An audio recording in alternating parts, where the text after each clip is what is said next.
Assalamualaikum warahmatullahi wabarakatuh. Perkenalkan, nama saya Umu Syarifah, NIM 2019-223 dari kelas Hukum Pidana 2E. Saya di sini bersama teman saya Rahmi Maulidatul Iza, NIM 2019-233, akan menjelaskan tentang kejahatan terhadap harta kekayaan. Kejahatan terhadap harta kekayaan. Kejahatan terhadap harta kekayaan terdapat di dalam buku 2 KUHP yang menjelaskan tentang kejahatan. Yang pertama terdapat pada bab 22, yaitu menjelaskan tentang pencurian. Yang kedua dalam bab 23 yang menjelaskan tentang pemerasan dan pengancaman. Yang ketiga dalam bab 24 yakni menjelaskan tentang penggelapan. Yang keempat dalam bab 25 itu menjelaskan tentang perbuatan curang. Yang kelima bab 26 itu menjelaskan tentang merugikan orang berpiutang atau yang mempunyai hak. Yang keenam dalam bab 27 menjelaskan tentang menghancurkan atau merusakkan barang. Yang ketujuh bab 30 yakni tentang penadahan.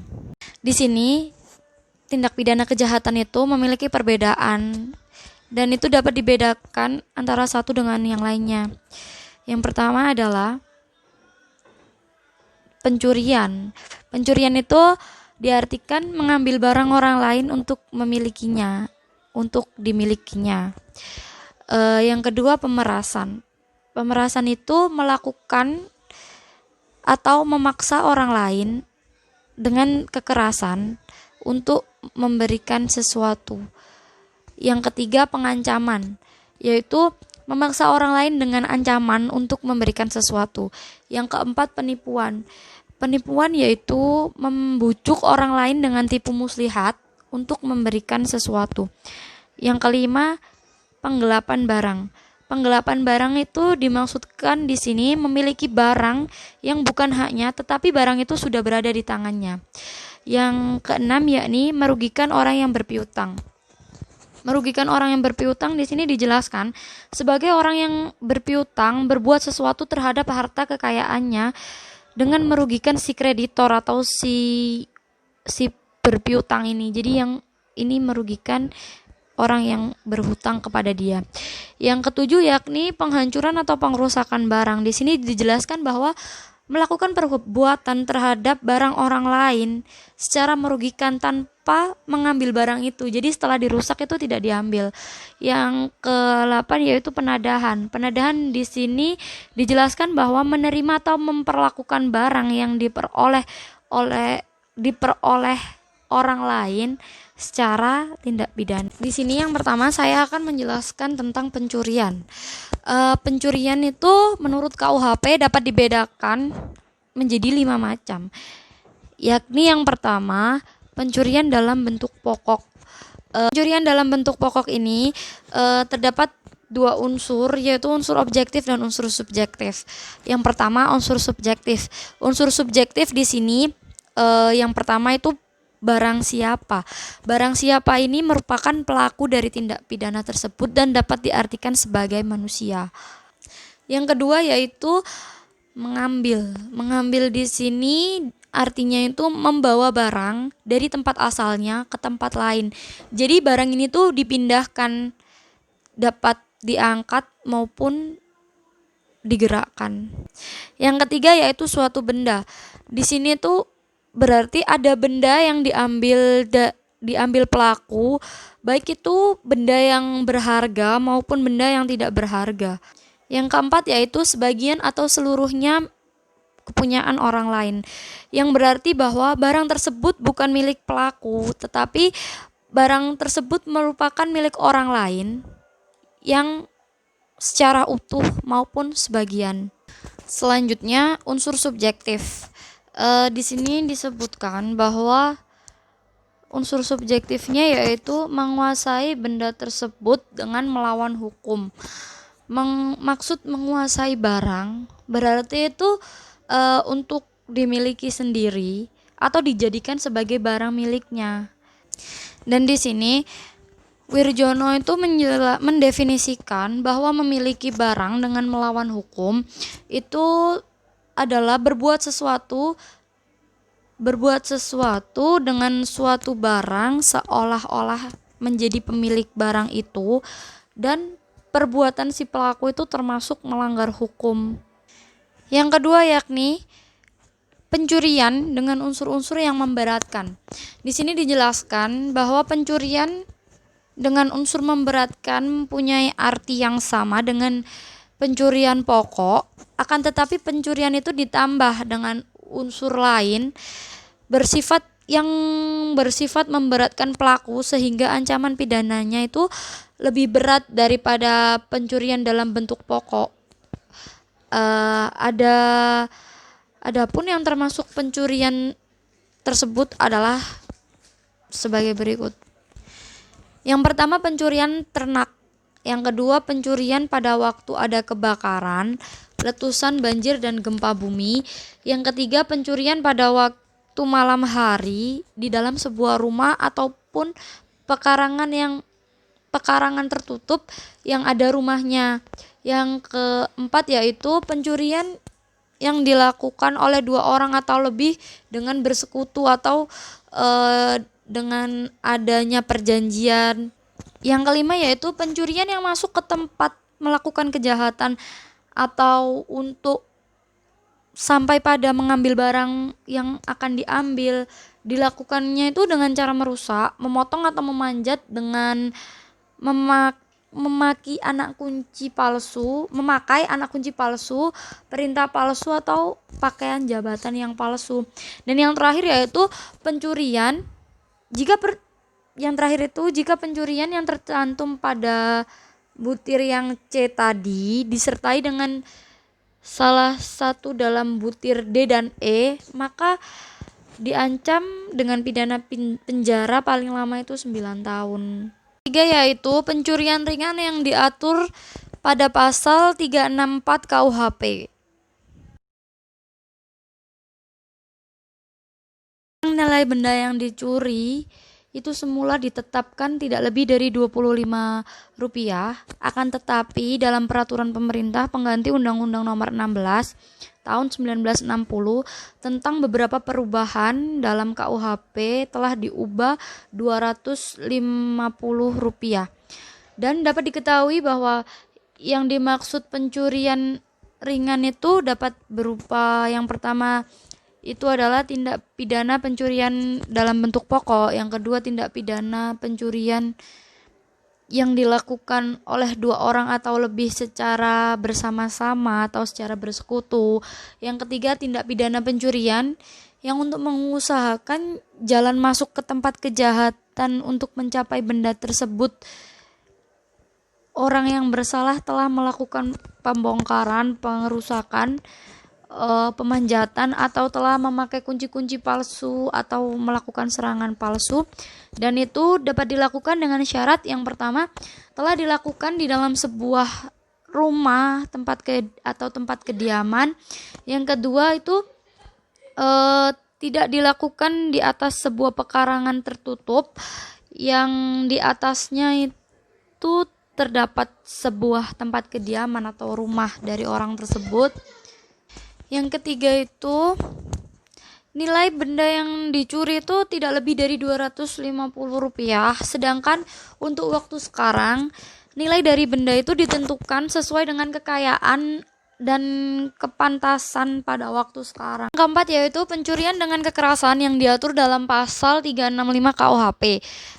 Pencurian dengan unsur ini termasuk pencurian dengan unsur yang memberatkan, yang disertai dengan kekerasan atau ancaman kekerasan. Dan menurut Profesor Simon, kekerasan itu tidak hanya merupakan sarana atau cara melakukan pencurian, melainkan cukup jika kekerasan tersebut terjadi sebelum, selama, dan sesudah pencurian. Dan pasal 364 ini mengatur satu kejahatan. Pasal 366 menjelaskan mengenai hukum pidana pencurian yang tercantum pada pasal 362, 363, dan 364 dapat diputuskan dari hak-hak seperti yang disebut pada pasal 36 angka 1 sampai 4 KUHP. Yang kelima adalah pencurian dalam keluarga yang diatur dalam pasal 367 KUHP. Di sini dijelaskan bahwa menurut pasal 367 ayat 2 KUHP, apabila pelaku atau pembantu dari pencurian daripada pasal 362, 364 dan 365 adalah suami atau istri dari si korban dan mereka dibebaskan dari kewajiban tinggal bersama atau keluarga sedarah semenda, boleh dilakukan penuntutan atau pengaduan si korban pencurian. Assalamualaikum warahmatullahi wabarakatuh. Nama saya Rahmi Maulidul Iza, NIM 2019-233 dari kelas E. Pada kesempatan kali ini, saya akan menjelaskan tentang penggelapan. Dalam KUHP, penggelapan dimuat dalam buku 2 bab 24, yakni penggelapan adalah kejahatan yang hampir sama dengan pencurian yang dijelaskan dalam pasal 362. Menurut KUHP, tindak pidana penggelapan dibedakan menjadi 5, yakni yang pertama, tindak pidana penggelapan dalam bentuk pokok. Yang kedua, tindak pidana penggelapan ringan. Yang ketiga, tindak pidana penggelapan dengan unsur-unsur yang memberatkan. Yang keempat, tindak pidana penggelapan oleh wali atau lain-lain. Yang kelima, tindak pidana penggelapan dalam keluarga. Selain macam-macam penggelapan yang telah disebutkan di atas, tentu masih ada tindakan pidana yang lain yang mengenai penggelapan, yakni kejahatan jabatan yang dimuat dalam pasal 415 dan pasal 417 yang kini ditarik ke dalam tindak pidana korupsi yang diatur oleh Undang-Undang Nomor 31 Tahun 1999 dan Undang-Undang Nomor 20 Tahun 2001. Yang pertama, penggelapan dalam bentuk pokok. Penggelapan dalam bentuk pokok dijelaskan dalam pasal 372, yakni barang siapa dengan sengaja dan melawan hukum memiliki barang sesuatu yang seluruhnya atau sebagian adalah kepunyaan orang lain, tetapi yang ada dalam kekuasaan bukan karena kejahatan diancam karena penggelapan, dengan pidana penjara paling lama 4 tahun atau pidana denda paling banyak Rp900. Penggelapan yang dicantum dalam pasal di atas oleh R. Susilo disebut dengan penggelapan biasa. Unsur-unsur yang dapat dalam pasal 372 ini terdiri dari unsur objektif dan subjektif. Unsur subjektifnya, 1. Barang siapa. Kata barang siapa ini menunjukkan orang. Apabila seseorang telah memenuhi sebuah unsur tindak pidana penggelapan, maka dia dapat disebut sebagai pelaku. Yang kedua, menguasai secara melawan hukum atau bermaksud memiliki. Maksud dari unsur ini adalah penguasa secara sepihak oleh pemegang sebuah benda seolah-olah ia merupakan pemiliknya, bertentangan dengan hak yang membuat benda itu berada padanya. Yang ketiga, suatu benda. Benda menurut sifatnya dapat dipindah-pindahkan atau dalam prakteknya sering disebut benda bergerak. Kemudian, seluruh atau sebagian adalah milik orang lain. Sebagaimana keterangan tersebut, penggelapan atas benda yang sebagian merupakan kepunyaan orang lain itu dapat saja terjadi. Barang siapa atas biaya bersama telah melakukan suatu usaha bersama dengan orang lain, ia tidak boleh menguasai uang milik bersama itu untuk keperluan sendiri. Kemudian, yang terakhir, benda yang ada dalam kekuasaan tidak karena kejahatan. Harus ada hubungan langsung yang sifatnya nyata antara pelaku dengan suatu benda pada tindak pidana penggelapan. Misalnya karena dititipkan, dipinjamkan, disewakan, atau digadaikan kepada pelaku. Sekarang kita bahas tentang unsur subjektif. Unsur subjektif pada pasal ini adalah unsur kesengajaan. di mana memuat pengertian mengetahui dan menghendaki.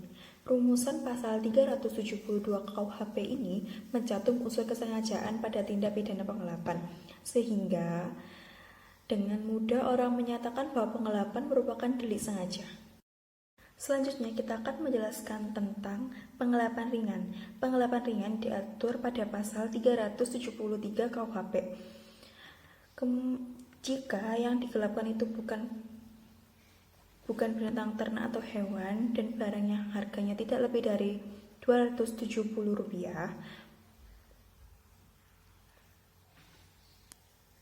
penggelapan barang yang tidak dapat dinilai harganya, penggelapan dengan pemberatan pasal 374 dan 375 KUHP, meskipun harga barang yang digelapkan kurang dari Rp250, itu tidak termasuk dalam penggelapan ringan.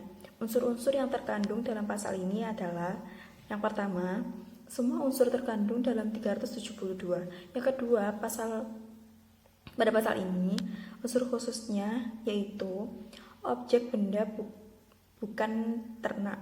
Yang kedua, harga atau nilainya tidak sampai Rp250. Yang ketiga, bukan penggelapan dalam bentuk berat. Selanjutnya, saya akan menjelaskan tentang penggelapan oleh wali dan lain-lain. Penggelapan ini diatur dalam pasal 375. Dijelaskan bahwa penggelapan dilakukan oleh orang yang karena terpaksa diberi barang atau untuk disimpan, atau yang dilakukan oleh wali, pengampu, pengurus atau pelaksana surat wasiat, pengurus lembaga sosial atau yayasan terhadap barang suatu yang dikuasainya. Selaku demikian diancam dengan pidana penjara paling lama 6 tahun. Selain unsur yang terkandung dalam pasal 372 yang setelah saya jelaskan yang tadi, unsur dalam penggelapan yang ada pada pasal 375 ini beradanya benda objek penggelapan di dalam kekuasaan pelaku disebabkan karena: yang pertama, terpaksa disuruh penyimpan barang itu. Yang kedua, kedudukan sebagai orang wali. Yang ketiga, kedudukan sebagai pengampu. Yang keempat, kedudukan sebagai seseorang kuasa. Yang kelima, kedudukan sebagai pelaksana surat wasiat. Yang keenam, kedudukan sebagai pengurus lembaga sosial atau yayasan. Terakhir, saya akan menjelaskan penggelapan di lingkup keluarga. Tindak pidana penggelapan dalam keluarga juga disebut sebagai delik aduan relatif, di mana adanya aduan merupakan syarat untuk melakukan penuntutan terhadap orang yang oleh pengadu disebut namanya di dalam pengaduan. Dasar hukum delik ini diatur dalam pasal 376, yang merupakan rumusan dari tindak pidana pencurian dalam keluarga sebagaimana telah diatur dalam pembahasan tentang pidana pencurian. Contoh kasus tentang penggelapan. Dilansir dari website tempo.com, polisi menangkap tersangka berinisial D, berusia 50 tahun dengan kasus penggelapan uang sebesar 1,5 miliar dari PT MF. Kejadian ini bermula di mana pelaku meminjam uang sebesar 1,5 miliar dengan alih untuk modal usaha. Kemudian uang itu dicairkan oleh perusahaan. Saat jatuh tempo, dia ternyata tidak kunjung membayar hutangnya. PT FM lantas mencari informasi kepada 5 orang yang tercantum di dalam saham jaminan D. Ternyata 5 orang itu tidak menghadiri saat pembuatan akte persetujuan. Lantas PT FM curiga, kemudian melapor kepada polisi. Kemudian tidak lama si D tertangkap dan diamankan ke polisi. Kemudian D dikenakan pasal 378 KUHP tentang penipuan dan atau pasal 372 KUHP tentang penggelapan. Sekian, terima kasih.